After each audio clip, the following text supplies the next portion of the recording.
Olá pessoal, estamos começando mais um programa Neto Alto, programa esse que traz para vocês os profissionais que fazem do seu talento e do seu trabalho uma referência em benefício do povo de Alagoas. Hoje eu estou trazendo uma referência no meio jurídico, juiz da 15ª Vara Cível da capital alagoana, nosso amigo Sandro Augusto, que vem aqui bater um papo com a gente e também esclarecer algumas coisas, algumas questões inerentes ao mundo carcerário, a concurso, enfim. Primeiro eu quero dividir com todos vocês a alegria de receber, doutor Sandro, a sua pessoa e dividindo também com todos nós que fazemos aqui a equipe da Band e começando já perguntando quem é Sandro Augusto dos Santos. Seja bem-vindo, amigo. Tudo bem? É um prazer estar aqui, Neto. E Sandro Augusto é uma pessoa de uma origem simples, né? Alguém que batalhou bastante na vida, alguém que se sente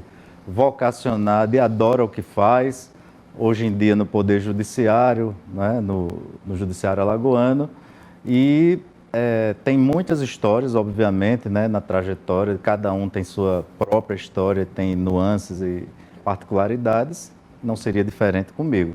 Queria saber um pouco de que forma você foi parar no Judiciário. Já era um sonho de veredar por esse campo ou já pensou em ser médico, dentista, lá atrás, no começo da sua profissão? Estou com 53 anos de idade e nunca imaginei na minha vida de que estivesse onde eu me encontro atualmente, né? Na verdade, originalmente eu era da área química, sou técnico de química da saudosa ETFAL, né? Hoje em dia é EFAL. Trabalhei 8 anos no laboratório de pesquisa de ponta, de alta tecnologia, um dos melhores do país, inclusive, na Braskem, durante esses 8 anos. E aí, daí para frente, ocasionalmente eu fazia concurso, comecei a me aprofundar e aí, hoje em dia, eu já estou aqui no meio jurídico, né? Eu quero aproveitar a sua vinda aqui, até pelo seu histórico de concurso. O que dizer para esse pessoal? O que é um concurseiro, o doutor Sandro? De que forma as pessoas no meio do caminho desistem sem saber que está próximo a alcançar seus grandes objetivos? Neto, eu costumo dizer que tudo nasce de um desejo, né? Alguém tem que traçar em cima de um desejo que ele quer para a vida dele.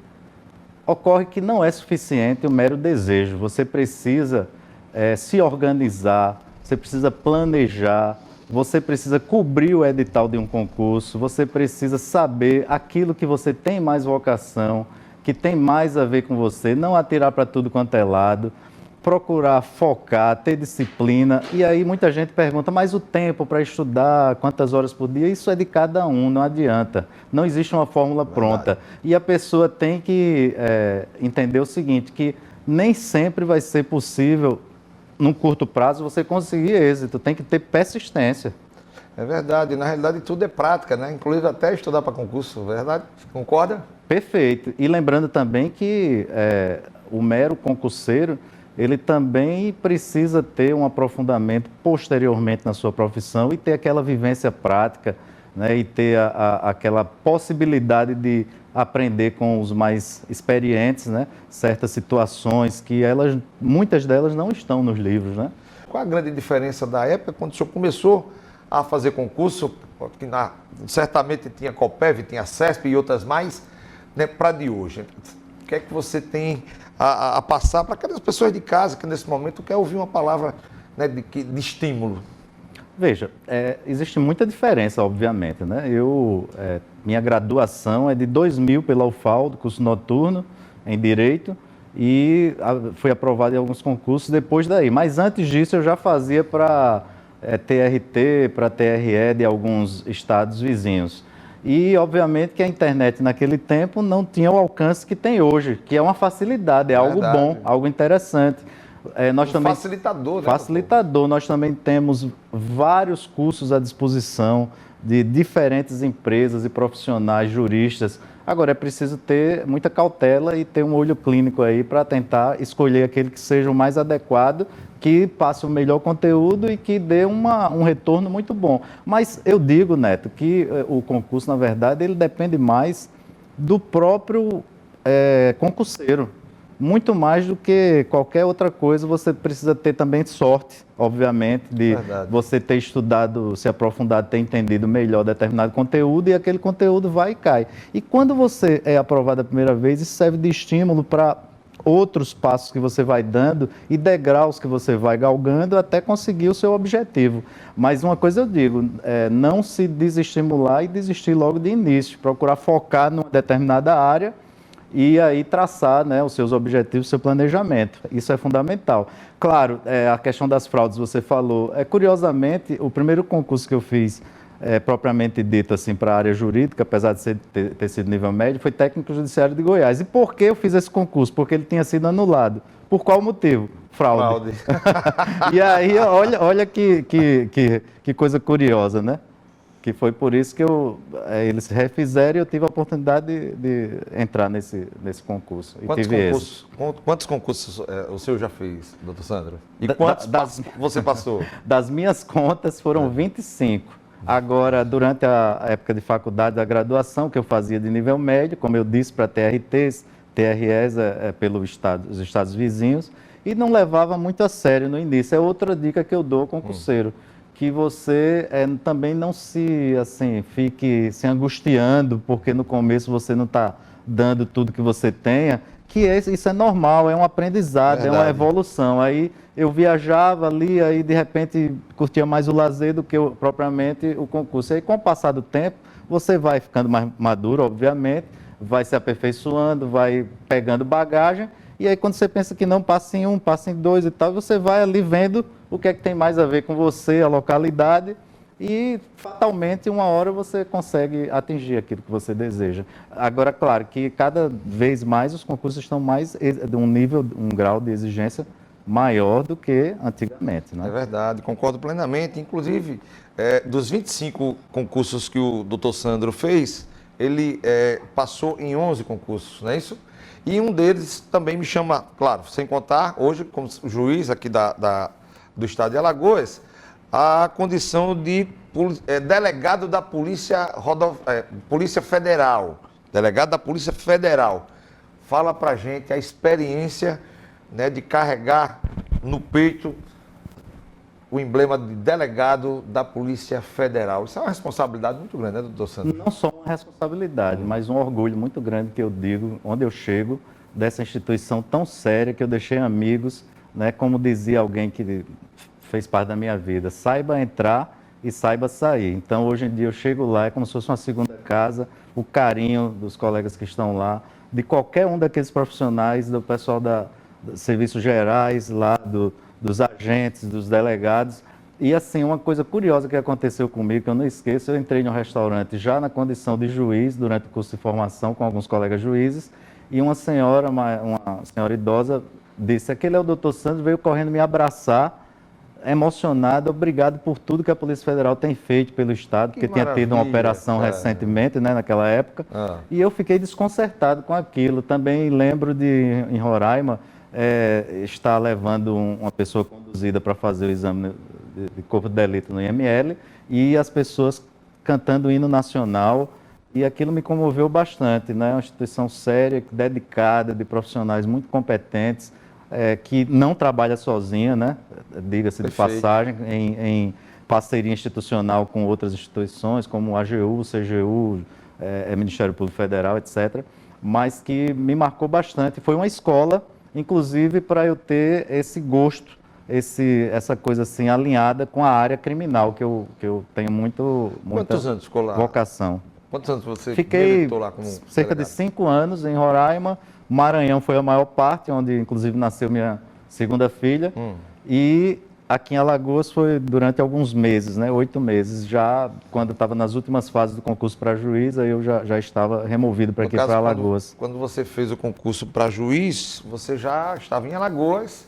No caso, já era delegado da Polícia Federal? Isso, nas últimas fases. Iniciei quando eu estava no Maranhão e nas últimas fases do concurso para juiz, investigação social, psicotécnico, alguma coisa assim. Aí eu estava aqui em Alagoas e eu fui designado pelo então superintendente da Polícia Federal, doutor Pinto de Luna, que eu tenho um grande carinho, como assessor de comunicação. Olha só, sem saber uma vírgula dessa arte tão maravilhosa que você faz aqui nesse seu programa, obrigado. que tem você muito tem tudo a ver engajamento. com a assessoria de comunicação. Você fala muito bem, muito boa a dicção, tem tudo a ver mesmo. Você assumiu com maestria o cargo, viu? E aí, lá na Polícia Federal, essa experiência tão agradabilíssima, como você falou, e orgulho, né, de chegar lá. Fala um pouco do que é ser um profissional da Polícia Federal. Qual o maior problema que você pegou na sua vida? Tem vários, né? Você só trabalha com problema ou já teve situações assim que, poxa, aqui me dei mal. Acontece isso? Veja, existia um problema muito grande lá no Maranhão, na Roraima também, com relação a questões indígenas, né? Porque a gente era acionado porque estavam ameaçando derrubar uma torre de transmissão. Caramba. E faltar energia numa região do estado, ou a exploração ilegal de madeira em terra indígena, com a participação de alguns poucos indígenas, que a grande maioria era muito sofrido, muito carente, necessitado de saúde e de alimentação. E também essa questão das distâncias, né? Da região do meio norte ali para percorrer. Isso era uma dificuldade que gerava um certo desconforto. Aqui em Alagoas é mais tranquilo, é um estado pequeno, os deslocamentos são menores e existe sempre aquela situação em que você está investigando questões envolvendo a área da política, né, de administração pública, municipal, estadual ou federal, que sempre tem assim, alguns desconfortos no decorrer da sua trajetória profissional. Verdade. E aí passa no concurso, graças a Deus, de juiz aqui no estado de Alagoas. Você começou já na 15ª, me parece que 17ª, mas você teve uma contribuição lá também, não foi, doutor? É verdade, bem lembrado. A 17ª, na verdade, é um lugar que eu gosto muito de trabalhar. As pessoas que trabalham lá são muito vocacionadas, muito dedicadas, muito comprometidas. E é um lugar muito sensível porque lida com organizações criminosas, né? Com processos que têm a ver com organizações criminosas. Então, pelo fato de já ter uma experiência anterior da área criminal, eu fui indicado para ir para lá em 2011 e fiquei assim de uma forma mais permanente até meados de 2016, mas de lá para cá eu sempre tenho substituído alguns colegas e participado lá da atuação, das audiências, das decisões que ocorrem. Mas eu iniciei, na verdade, em Satuba, né? Aí rodei as comarcas ali, como é de costume, no interior, Pasco Camaragibe, um tempo em Palmeira dos Índios. Em Pilar foi o tempo maior, 7 anos, que era muito difícil, porque os indicadores de violência eram altíssimos, era o 6º município do país, com a maior quantidade de homicídios para cada 100 mil habitantes. Caramba. Então foi desafiador, teve um trabalho intenso e meio hercúleo em relação ao delegado de polícia, ao promotor e ao juiz, consequentemente. Doutor, e hoje o senhor está na 15ª Vara da capital, né, alagoana, aqui em Maceió, e daqui a pouco, tá vendo o café da Carajás ali? Vamos tomar um cafezinho da Carajás. Daqui a pouco vocês de casa vão saber o que representa a 15ª Vara Cível da capital alagoana, porque a gente vai agora para um rápido intervalo. A gente volta já.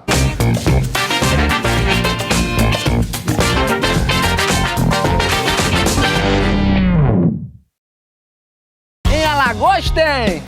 E no Ceará também. E na Paraíba! No Rio Grande do Norte.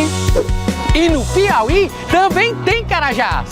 O Nordeste está em festa para comemorar o aniversário da Carajás. Aproveite as ofertas imperdíveis todos os dias de presente para você. Aniversário Carajás. Compre nas lojas, no site, no app ou no Televendas. Somos Carajás. Somos Nordeste. Imaginem 1.065 creches do CRIA lotadas. Ou 40 cruzeiros cheios de turistas chegando em Maceió. Não, mais fácil. Imagina 10 trapichões lotados. Conseguiu visualizar? É gente pra... Mais de 210 mil pessoas acompanham as redes sociais do governo diariamente. Do lado de cá, tem uma galera massa trabalhando e um governador que não dispensa uma história.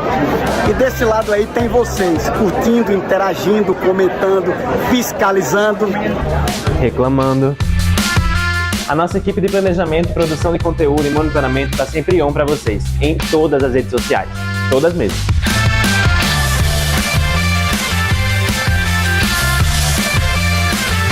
São conteúdos diários em todas as plataformas para fazer com que a informação chegue na palma da sua mão. Afinal, alagoano bem informado é alagoano que segue o governo de Alagoas.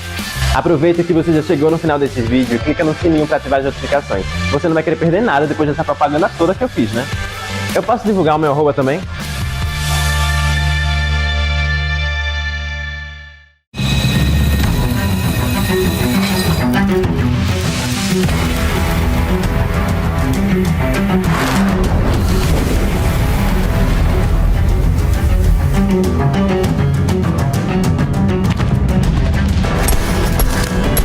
Acabe com as desculpas para não procurar o Sebrae. É empreendedor? Ligue, mande um zap, vá ao Sebrae ou ele vai até você. Ah, e tem tudo no portal. Sebrae, a força do empreendedor brasileiro.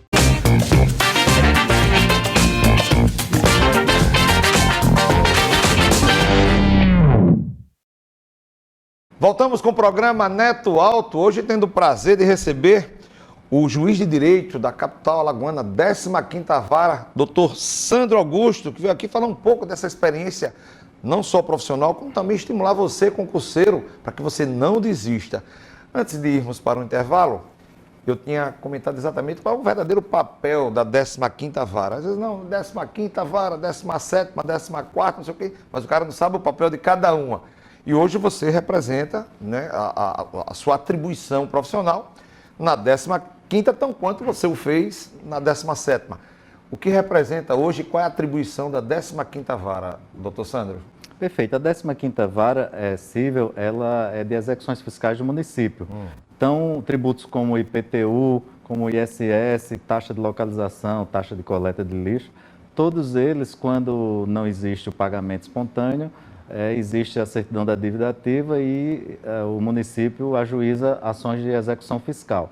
É muito interessante que as pessoas levem a sério esse tipo de situação, porque muitas vezes a gente vê que as pessoas negligenciam com relação, por exemplo, a passar para o nome, o imóvel. Você que entende tanto dessa questão de imóvel, Neto, sabe disso, que a pessoa tem que passar logo o nome dela, transferir, né, a titularidade no cartório. E aí, enquanto não transfere, tanto o promitente comprador como o promitente vendedor, o fisco pode ajuizar uma ação de execução fiscal contra qualquer um deles. Isso é muito desagradável, as pessoas fazem contratos de gaveta e podem ter esse problema. Empresas, em relação ao ISS, as empresas, elas dão um encerramento na Receita Federal e esquecem do município. Aí fica ativo lá como se fosse cobrando ano a ano. Aí vem a execução, fiscal. E as pessoas, às vezes, também esquecem que existe essa possibilidade de parcelamento, de desconto com juros e tal. Tem os mutirões que são feitos, inclusive no âmbito administrativo do próprio município. Então é isso. No seu caso é só Maceió, você só atua na capital alagoana, não é isso? Ou o estado todo também? A prefeitura, cada prefeitura faz a seu acordo, doutor Sandro? O só é o seguinte, são milhares de processos só de Maceió. Só essa besteirinha. Tanto é que o próprio município já verificou que também tem um trabalho que é feito, que é outro risco que todos correm com a inadimplência, que é o protesto em cartório extrajudicial. Que isso aí é muito ruim porque a pessoa fica engessada ali no seu crediário para conseguir negociar, para adquirir seus bens, enfim. O senhor tem um mestrado que eu achei, dando uma olhadinha um pouco na sua trajetória, que para quem é principalmente da esfera que você já passou, né, que essa esfera criminal, tomar decisões que envolvem não só pessoas, como famílias, e que é exatamente a especialização em direitos humanos. Ora, como é que eu posso, né, ser um juiz que toma decisões numa esfera criminal, mas ali eu tenho que ver o que realmente rege o regimento, no caso, da decisão, ele não tem que ser maior do que o seu coração e o que você o fez. Fala um pouco para a gente, doutor Sandro, desse encaixe, né, naquela condição, diante de um júri, de tomar uma decisão, diante do que você estudou, em detrimento à especialização que fala exatamente dos direitos humanos. E muitos dizem, direitos humanos para humanos direitos, né? Mas o delinquente que matou, não sei o que, essa é onde entra o doutor Sandro, né, com a habilidade de direitos humanos, né, tentando exatamente colocar em prática o que, como eu falei, né, o que rege a doutrina jurídica. Seria isso? O que acontece? O juiz, o Poder Judiciário como um todo, ele deve obedecer a uma Constituição Federal, a tratados internacionais, ao ordenamento jurídico. Então, quando a gente fala de direitos humanos, esse mestrado, depois de 20 anos de graduação, resolvi fazer esse mestrado, adorei. Acho que todo profissional da área jurídica deveria tentar, na medida do possível, né, do acúmulo de serviço, mas se especializar, se aproximar e dialogar com o meio acadêmico para poder haver aquela comunicação entre a academia, entre a teoria e a prática, que é muito salutar, é muito enriquecedor. Então, isso aí quebra muitos paradigmas e muitos até preconceitos que a gente tem, muitos mitos. Então, entre esses mitos, por exemplo, é que essa coisa de direito humano para bandido, né, que não pode ter, que o bandido que se ferre, que aguente tudo. Então, não é bem assim. O juiz ele pode ser sério, pode ter rigor, dar uma pena alta para alguém, mas ele não precisa gritar com uma pessoa durante a audiência, ele não precisa mostrar que ele é maior ou melhor do que aquela pessoa, ele não precisa, assim, desconsiderar direitos e garantias fundamentais que estão lá na Constituição, presunção de inocência, contraditório, ampla defesa. Ele deve ter uma escuta interessada naquilo que está sendo dito, naquelas versões, e ter principalmente a responsabilidade com uma coisa muito séria no Brasil que se chama excesso de prisões. Doutor, tem muita gente por trás das celas que hoje pagam penas que, lamentavelmente, né, porque do mesmo jeito que existe o erro médico, existe também o erro, né, do meritíssimo, né, do juiz. Isso é natural. E aí depois de 2, 3 anos, eita, rapaz, não foi fulano, olha as provas aqui. O que é que você tem a passar para a gente? E o programa objetivo dele é esse, são esses conhecimentos, né, até porque a gente vai falar daqui a pouquinho desse seu livro, que é um livro maravilhoso, que ainda sobra tempo para que você também, né, entre na questão literária. Esses erros de julgamento, doutor, de que forma é conduzido, né, quando realmente ali eu errei e tal, de como é que é feito isso? O que acontece? É possível sempre uma reparação, agora isso depende do caso concreto, de culpa grave, né, de dolo, de intenção de quem está atuando ali naquele processo do Poder Judiciário. E não tenha dúvida que é possível uma responsabilização civil em alguns casos específicos, né, que precisa haver realmente a comprovação. Mas muita gente também se esquece que isso aí perpassa a pessoa do acusado, do investigado. Isso aí termina refletindo na própria família, né? Tanto é que se permite a prisão domiciliar para a mulher, mãe de criança de pessoa com menos de 12 anos ou com deficiência, ou com alguma doença grave, justamente por isso, e grávidas, porque esses seres humanos ali, eles não têm absolutamente a ver com a situação do crime e terminam sendo penalizados. É aí por isso que o Estado brasileiro, ele decidiu por lei e pelos tribunais para que desse uma atenção especial a essas situações. É só um exemplo. Perfeito, tranquilo. Eu acho que foi a pergunta pertinente, porque do mesmo jeito que um médico, né, não, foi erro médico, né, foi erro não sei o quê, o advogado errou, o juiz também tem, né, que ele erra, às vezes a informação, ele age conforme a informação que chega, e às vezes a informação que chegou, ele tomou a atitude que tem que ser tomada e não chegou corretamente, né? Então, assim, é bom também que a gente trate desse assunto. Audiência de custódia no processo penal fraterno, olha lá, como nós falamos, a especialização, né, de direitos humanos, porque fraterno é fraternidade, né, é você saber exatamente o ir e saber vir. Fala um pouco dessa relíquia, essa coisa maravilhosa, foi lançado, me parece, no mês passado, foi, doutor? Fala um pouco desse livro. O livro, ele foi resultado da dissertação de mestrado, né? E porque eu tinha esse interesse nessa questão das prisões, tinha visão enquanto policial, na época de delegado, e agora como juiz.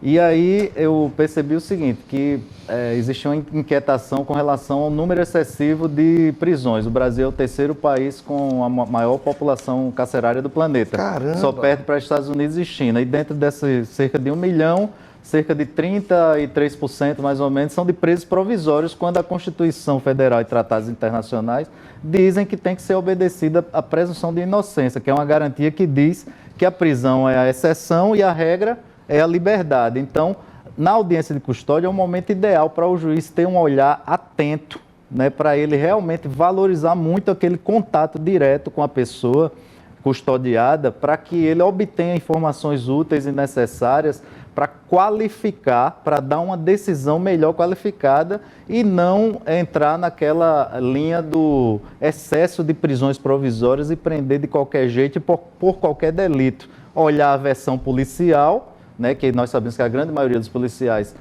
tem a sua correção no seu atuar, mas eventualmente acontecem equívocos e o Poder Judiciário ele serve para isso, não é só para servir de instrumental com decisões para a polícia poder investigar e fazer o trabalho dela, como busca e apreensão, interceptação, sequestro de bens, etc., mas também para observar os direitos e garantias fundamentais de quem está sendo investigado, de quem está sendo acusado, porque erros acontecem. A presunção de inocência, veja esse caso do Kevin Spacey, do ator americano. O cara foi absolvido de não sei quantas acusações, só que ele já foi condenado previamente pelas redes sociais, pelo o meio em que ele transita, que é ali de Hollywood, né, entre os atores Julgaram e tudo. antecipadamente Exato, o cidadão, de né? patrocinadores e tudo, o cara estava morto e enterrado. E hoje em dia, com redes sociais, inclusive nós juízes temos muitos problemas, porque se o juiz solta uma pessoa apenas observando a Constituição e os tratados internacionais, o ordenamento jurídico, pode ser que a opinião pública seja contra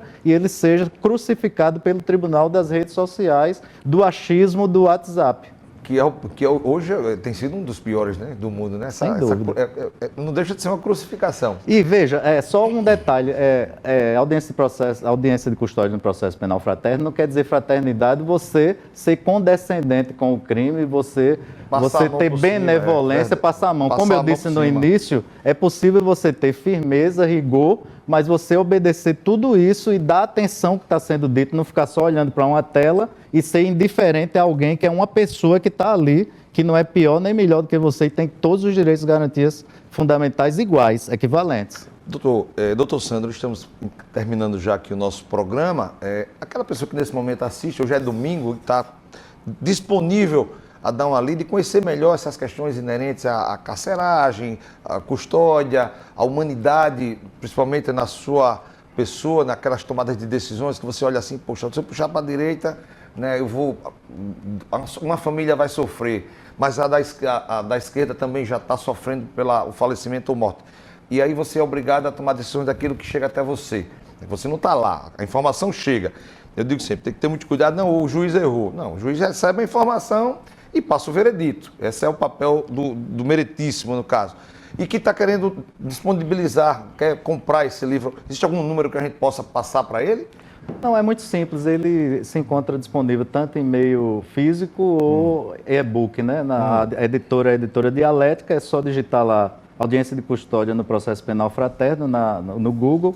Aí já aparece, disponível na Americanas, na Magazine Luiza, na própria Dialética, na Amazon, né? Tanto em e-book quanto físico. Aí a pessoa pode comprar através desses meios. Mais pessoal de casa, menos esse, porque esse já vai ser do neto. Obviamente, né? Que eu não faria isso de não trazer como cortesia para o amigo, né? Pessoal, lembrando que o nosso programa tem o apoio cultural da Carajás. Se você vai construir ou reformar, faça como o Dr. Sandro, vai na Carajás. A Carajás é a única loja de material de construção do mundo que transforma o seu sonho em realidade. E se você é empresário e quer ver sua empresa decolar, vai no Sebrae. O Sebrae está à disposição a contribuir no dia a dia da sua empresa, dando orientações, enfim, fazendo com que você cresça também a cada dia. Sebrae, a força do empreendedor alagoano à disposição de vocês. Se vocês ainda não seguem as redes sociais do nosso programa, vai lá, @Programa Neto Alto, como também maior portal de comunicação, Dr. Sandro, do Estado, @Portal Cada Minuto. Então vem com seu amigo Neto Alto fazer parte desse novo conceito de comunicação. Na direção cinematográfica, Carlos Diego e Maciel Rufino. Na direção técnica, Casa de Reis Filmes. Estamos encerrando mais um programa Neto Alto no dia de hoje. Na certeza, eu não tenho dúvida de reencontrá-los no próximo domingo, se Deus quiser. Uma boa semana, um grande abraço. Tchau, pessoal. Valeu!